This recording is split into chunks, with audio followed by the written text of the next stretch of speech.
प्रसार माध्यम या न्यूज चॅनलच्या इथे बसलेलो आहोत. हे आपलं ऑफिस आहे पूर्ण. इथे विश्लेषणात्मक बातम्या होतात, सगळ्या पॉझिटिव्ह सगळ्या बातम्या होतात.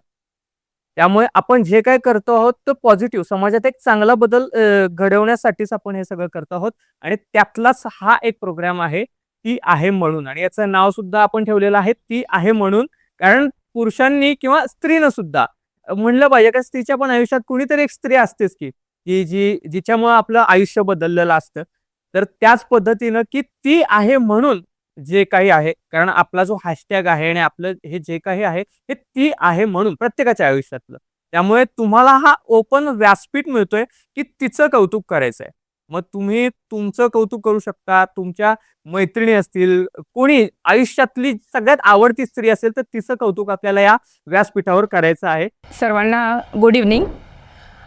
आज आम्हाला प्रसार माध्यम या ठिकाणी ती आहे म्हणून या विशेष अशा कार्यक्रमाप्रसंगी म्हणजे याचं औचित्य साधून म्हणजे काय आहे की 8 मार्च जागतिक महिला दिन या निमित्त विशेष आम्हाला प्रसार माध्यम यांनी आम्हाला इथे येण्याची आणि आम्हाला त्यांनी बोलवलं त्याबद्दल मी विशेष त्यांचे आभार मानते आधी.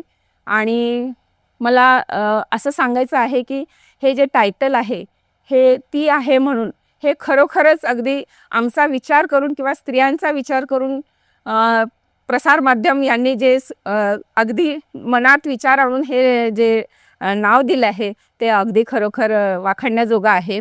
आज एक माझी मैत्रीण चित्रा शिवाजीराव कवाळे ही माझी मैत्रीण आहे आणि ही आहे म्हणून म्हणजे काय तर मला असं सांगायचं आहे की हिची आणि माझी ओळख अशी फार काही जुनी नाही आहे, परंतु आमचं एक सरगम म्युझिकल ग्रुप SA इथेच आहे. आपल्या डॉक्टर आशा शितोळे ह्या आमच्या मेन आयोजक आहेत आणि त्यांच्या करवी आम्ही दोघी भेटलेलो एका कार्यक्रमामध्ये.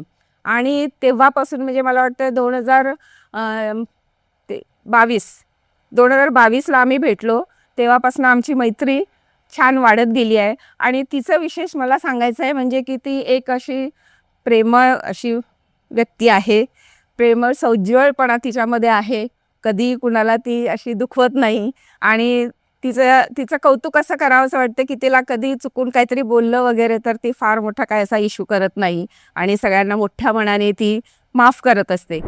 आणि असं आम्ही ते ग्रुपमध्ये एन्जॉय करतो. असे भरपूर प्रसंग आहे, पण वेळेची जरा कमतरता असल्यामुळे मी एवढंच सांगते माझ्या मैत्रिणीबद्दल. मी प्रथम प्रसार माध्यम न्यूज चॅनलचे मनापासून आभार मानते. आणि सिंगिंग ग्रुपमधूनच माझी आणि मायाची ओळख झालेली आहे. आणि माया खूप म्हणजे अशी प्रेमळ स्वभावाची आहे आणि प्रत्येक अडीअडचणीला ती आमच्या धावून येते. आजारी असेल तरीसुद्धा ती प्रेयर वगैरे आमच्यासाठी करते. आणि मेन म्हणजे 30 वर्ष झालं ती महापालिकेच्या सावित्रीबाई फुलेमध्ये स्टाफ नर्स म्हणून काम करत आहे आणि खूप अगदी म्हणजे उत्कृष्ट तिची सेवा ती करते. आणि आता सध्या ती फिजिओथेरपिस्ट म्हणून पण कार्यरत आहे. आणि तिच्याबद्दल आणखी सांगायचं म्हणजे ती प्रेमळ कोमल अशी फुलासारखी कोमल आहे. आणि मूळची ती नागपूरची आहे, नागपुरी संतरी आहे ती. अच्छा. तिचं सासर हे आहे कोल्हापूर. आणि हिच्याबद्दल सांगायचं म्हणजे ती म्हणजे ती खूप अशी प्रामाणिकपणे सेवा करते. तिला आतापर्यंत 2 हे मिळालेले आहेत, तोसारिकेचे अवॉर्ड तिला मिळालेले आहेत. आणि सांगायचं म्हणजे ती खूप म्हणजे उत्कृष्ट गृहिणी पण आहे, स्वयंपाक पण खूप छान बनवते. आणि खूप किती म्हणजे त्याच्याबद्दल सांगायचं भरपूर आहे मला.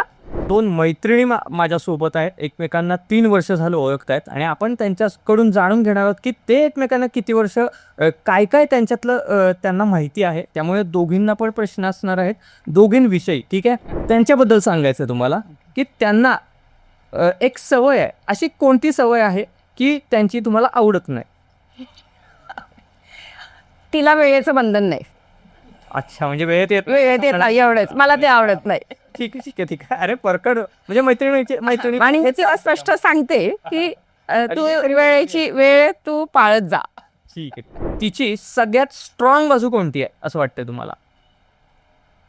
स्ट्रॉंग बाजू म्हणजे तिला जरी आपण असं बोललो किंवा ओरडलं तर तिला वाईट वाटत नाही. ही तिची स्ट्रॉंग बाजू आहे. म्हणजे ती आपल्याला पण अशी उलट कधी बोलत नाही. हा मला तिच्यामधला स्ट्रॉंगपणा आवडतो. येस. आणि शेवटचा तुमच्यासाठीचा प्रश्न की तुम्हाला त्यांना एक सल्ला द्यायचा आहे, म्हणजे एक सल्ला ज्यामध्ये त्यांनी चेंज केलं पाहिजे असं वाटतं तुम्हाला. एक सल्ला. सल्ला काही नाही, तिने वेळेत सगळं आटपायला शिक. अच्छा, परत आता एक गोष्ट त्याकडे चाललेली आहे आणि राईट साईड झालेली आहे, आता लेफ्ट साईडला आहे. या 3 वर्ष झालं एकमेकांना ओळखल्यास आणि आता मी तुम्हाला काही प्रश्न विचारणार आहे आणि त्याची व्यवस्थित उत्तर तुम्हाला द्यायची आहे. ठीक आहे, सुरुवात करूया आपण. चालेल. सगळ्यात महत्त्वाचा यांच्याबद्दलचा प्रश्न आहे हा. ह्यांचं असं कोणतं स्वप्न आहे जे लवकरात लवकर पूर्ण व्हावं असं वाटतंय तुम्हाला, जे राहिलेलं आहे ते पूर्ण करायचं? तिची अशी इच्छा आहे की तिची मुलगी म्हणजे मोठी फिजिओथेरपिस्ट व्हावी अशी तिची खूप इच्छा आहे आणि ते लवकर स्वप्न पूर्ण व्हावं. अरे परत एक त्यांचा जो त्यांना विचारला तोच प्रश्न तुम्हाला, अशी कोणती सवय आहे यांची जी तुम्हाला आवडत नाही आणि तिने प्लीज बदलावी असं वाटतंय तुम्हाला? ती खूप घाई करते. बापरे, असं काही करते का सांगाल का? कुठं जायचं असेल ना कधी पटकन आवर, चल जाऊया पटकन आवर अशी करते मला. अच्छा, म्हणजे कॉम्बिनेशन बघितलं का, मैत्री अशीच होत नाही. यांना घाई आहे आणि या वेळेत येत नाहीत असं यांचं म्हणणं आहे. त्यामुळे आपण पुढचा प्रश्न यांना विचारूया. ठीक आहे, मला सांगा त्या कामात कशा आहेत? एकदम परफेक्ट. परफेक्ट आहे. ठीक आहे, आता त्यांच्याबद्दल अजून एक प्रश्न. त्यांचं आवडतं ठिकाण कोणतं आहे की जिथं ते गेले की खुश असतं, असं कोणतं ठिकाण? सिंगिंग. अच्छा, सिंगिंग ग्रुपमध्ये. वा वा, चांगली गोष्ट आहे. आणि दोघांकडनं पण आम्ही गाणं म्हणून घेणार आहोत. पण त्याआधी शेवटचा आपण प्रश्न जो त्यांनाही विचारला होता, एक जगातला एक सल्ला जर यांना द्यावासा वाटला की त्या सल्ल्यानं त्यांचं आयुष्य बदलू शकतं, असा कोणता सल्ला आहे असं वाटतं? तिनं जास्त घाई करू नये, जागो थांबावं माझ्यासाठी. मैत्री का खास आहे हे आता तुम्हाला कळलेलंच आहे आणि दोघींनी पण अतिशय छान आणि मजेशीर उत्तरं दिलेली आहेत. आणि आता महत्त्वाची गोष्ट आहे, खास क्षण ज्यासाठी आपण आलेलो आहोत ते खास क्षण आता आपण जगणार आहोत. खास वारणाचं एक गोड असं गिफ्ट तुम्हाला मिळतंय, पण नुसतं मिळत नाहीये, हे तुम्हाला भरवायचं देखील आहे. एवढं क्षण आपल्याला एन्जॉय करायचं. Happy women's day. Happy women's day. अशीच तू श्रीखंडासारखी अशीच कायम गोड गोड राहा, आहेसच आणि राहा. तू अशी संत्रीसारखी गोड आंबट राहा. थँक्यू. नागपूरच्या. थँक्यू.